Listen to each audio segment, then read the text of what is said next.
Je pense qu'on peut dire que la fin de ce show nous a tous choqués.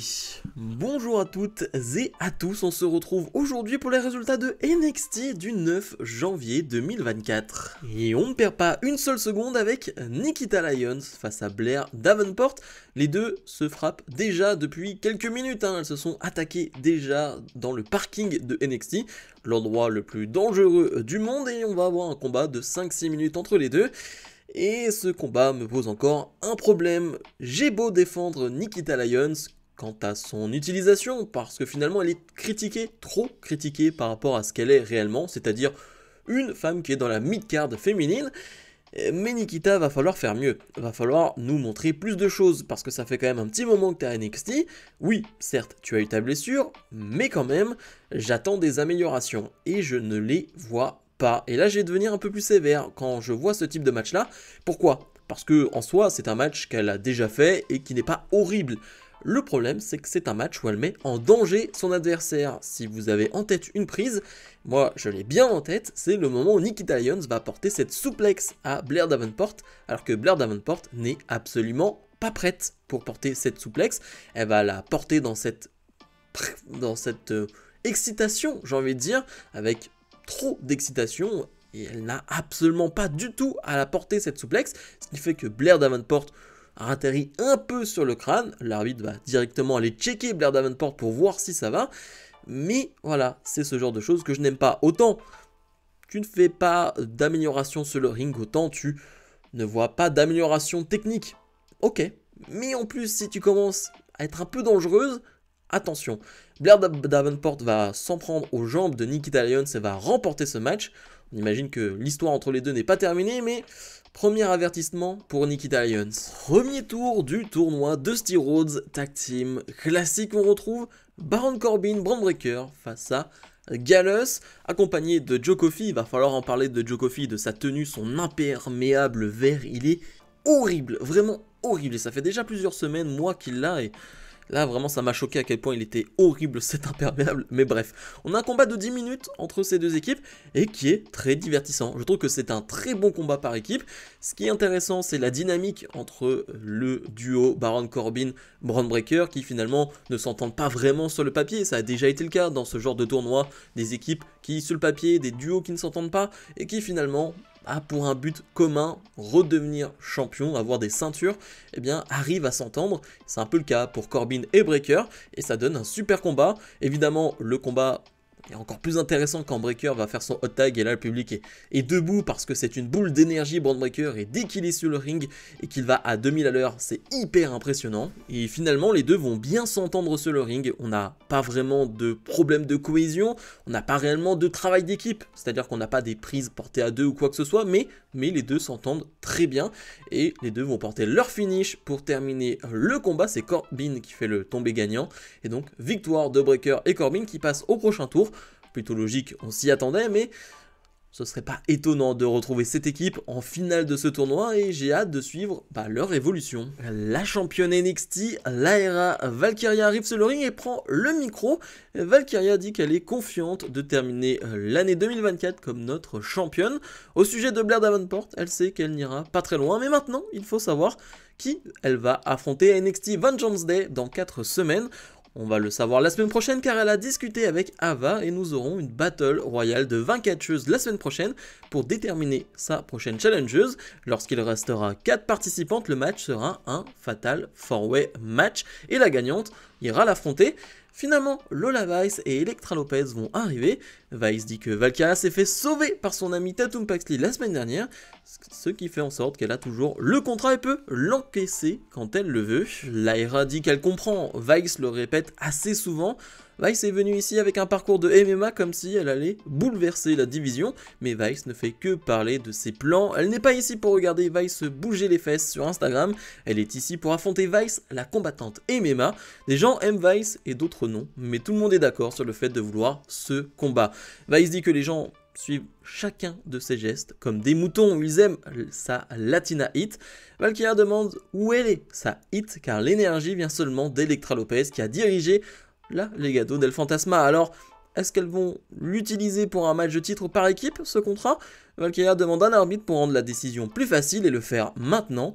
Lopez et Weiss vont finalement s'en prendre à Valkyria et Tatum Paxley va venir une fois encore en aide à l'Aera Valkyria. C'est un bon segment, l'Aera Valkyria, qui fait quand même des promos intéressants. En tout cas, il y a des progrès. Je ne dis pas que c'est extraordinaire, mais il y a des progrès par rapport à ses débuts. Et Lola Weiss aussi, je trouve, de toute façon, Lola Weiss est très charismatique, il n'y a rien à dire là-dessus.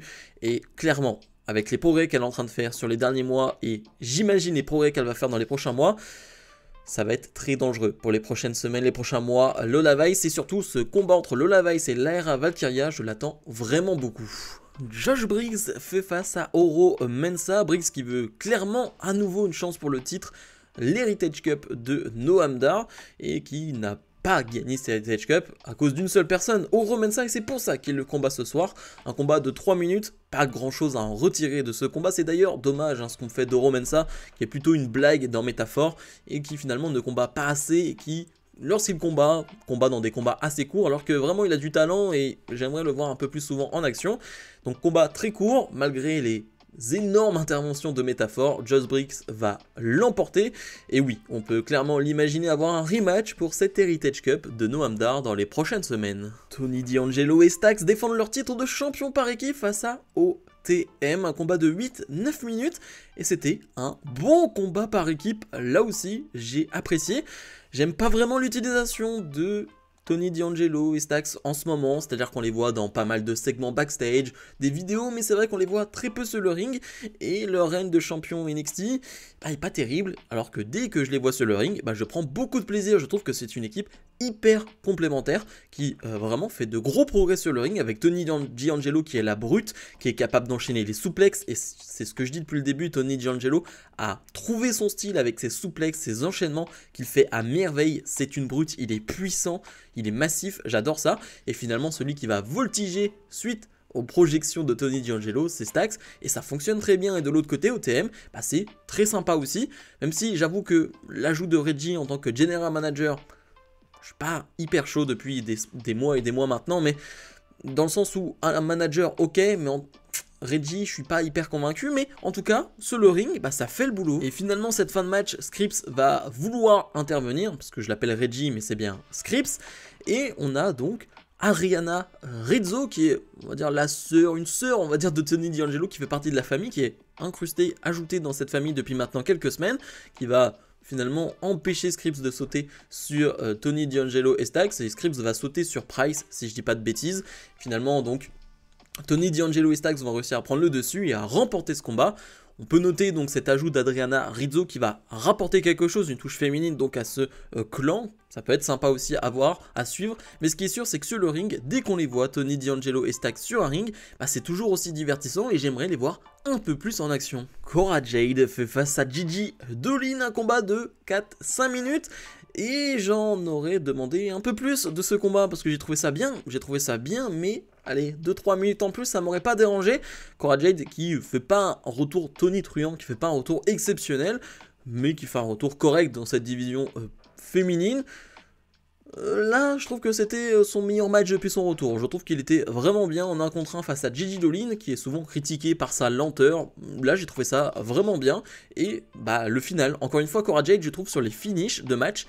Alors, est-ce que c'est de sa faute ou non, des bookings et des bookers ou non, mais chaque fois sur les fins de match, elle trouve des moyens de remporter les matchs de manière très intelligente. Gigi Dolin doit prendre un peu d'élan entre guillemets pour porter son finish et elle va s'accrocher à l'arbitre Cora Jade, ce qui fait que Gigi Dolin ne peut pas porter ce finish. Cora Jade va enchaîner avec son DDT et j'aime bien moi finir un match avec un bon gros DDT à l'ancienne, ça me plaît. Victoire de Cora Jade donc qui poursuit donc sa chasse vers un titre au possible du côté de NXT, affaire à suivre. Premier tour du tournoi Dusty Rhodes Tag Team classique, Axiom et Nathan Fraser font face à Hank Walker et Tank Ledger, un combat là aussi de 4-5 minutes qui était très sympa. Pourquoi ? Parce que t'as Axiom et Nathan Fraser tout simplement, et je veux pas retirer de crédit à Hank Walker et Tank Ledger, mais ils vont se servir de leur vitesse, servir de leur légèreté même pour les projeter, pour en faire quelque chose de bien. Mais clairement, ça faisait quand même un petit moment que j'attendais une association entre Axiom et Nathan Fraser. Alors, On en profite pour ce tournoi de les mettre ensemble, mais il faudrait quand même y réfléchir à long terme de cette association, de les mettre en équipe directement. Ça pourrait être très intéressant pour la division tag et très intéressant pour nous en tant que spectateurs parce qu'ils sont spectaculaires et ensemble ils seraient capables de nous faire d'énormes choses comme ils sont capables de le faire. Finalement, Frazer va réussir à gagner ce combat pour son équipe avec un superbe Phoenix Splash. Voilà, ils vont au prochain tour et ça, on est ravis. Et le main event, Dragon Lee défend son titre de champion nord-américain face à Lexis King qui a réussi par je ne sais quel moyen à avoir une opportunité pour ce titre. Il arrive toujours à s'incruster dans des gros combats, de grosses affiches et je trouve que ça colle bien à son personnage, à son caractère. Et on le déteste. On le déteste totalement, Lexis King, et c'est le but. Et je trouve que c'est réussi. Et je trouve que là, sur ce match-là, il est bon sur le ring. C'est un combat de 8-9 minutes. Et je trouve que Lexis King fait déjà des progrès à NXT. Par rapport à son premier match, par rapport à ses débuts, je trouve qu'il y a déjà du mieux. Et là, je vois des progression sur les transitions, je pense à des prises de soumission qui sont amenées après des tombées, je pense à ce genre de choses là, à des enchaînements, il y a un enchaînement pendant le combat vers la fin du match, d'Atemi échangé avec Dragon Lee qui est vraiment très très cool, vraiment c'est un match très divertissant, je prends beaucoup de plaisir à voir ce match qui va se terminer brusquement avec la victoire de Dragon Lee évidemment, mais très plaisant. Et là on se dit que le show va se terminer là-dessus et c'est très bien, et bah non. Parce que Obafemi, qui est le gagnant du tournoi NXT Breakout masculin, eh bien, a une chance pour n'importe quel titre. C'est une sorte de mallette Money in the Bank. Et il va décider de cash-in maintenant sur Dragon Lee. On va avoir un combat de 3 minutes entre les deux. Un Dragon Lee qui va réussir à se défendre, qui va réussir à porter des DDT, qui va réussir finalement à faire déjouer Obafemi, la puissance d'Obafemi, jusqu'au moment où Obafemi va le contrer, va lui porter cette énorme powerbomb.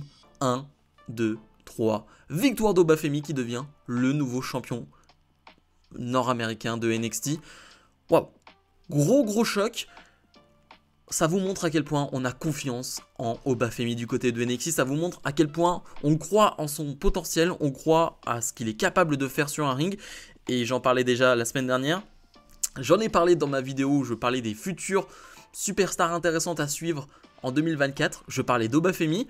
Eh bien, il est déjà champion nord-américain, donc on peut déjà dire que j'ai déjà gagné. Voilà, mais non, c'est vraiment un gros choc et ça va permettre, je pense, à Dragon Lee de partir directement du côté de SmackDown, mais totalement pas de détour à NXT. Et là, je pense qu'Obafemi est parti pour un règne hyper long. Je pense qu'Obafemi est parti pour un règne très très long qui va détruire tout le monde sur son passage. Et j'ai hâte de voir ça. J'adore ce genre de surprise. Et clairement, on croit en Obafemi et je crois en Obafemi. Bilan de ce NXT. Si vous vous souvenez bien, la semaine dernière, j'avais été un peu déçu parce que mes attentes étaient très élevées. Et bah, cette semaine, j'ai été ravi. J'ai trouvé que c'était un bon NXT, donc un bon 8 sur 10. Et ce qui est bizarre, c'est qu'en soi, le show est à peu près du même niveau que la semaine dernière, mais mes attentes étaient beaucoup plus élevées la semaine dernière. Les combats qu'on nous avait annoncés, teasés, étaient plus importants, plus gros. Les affiches étaient encore plus belles et donc forcément les attentes étaient plus hautes. Et bah là cette semaine par rapport à ce qu'on nous a proposé, le programme proposé en début de show et vu la fin de show avec Obafemi qui devient le nouveau champion nord-américain, j'ai pris beaucoup de plaisir. J'en ai pas parlé mais on a eu aussi la journée au ranch de Tiffany Stratton accompagnée de Fallon Henley. C'était vraiment très drôle, voilà, c'était des petites vignettes qui étaient mises de temps à autre pendant le show et c'était vraiment très marrant. Une Tiffany Stratton qui est évidemment pas dans son élément du côté d'un ranch, mais c'était vraiment très très drôle. Ouais, c'était un vrai bon NXT. Bref, comme d'habitude, n'oubliez pas de mettre le pouce vers le haut, de vous abonner et nous on se retrouve dans la semaine pour d'autres vidéos. Salut.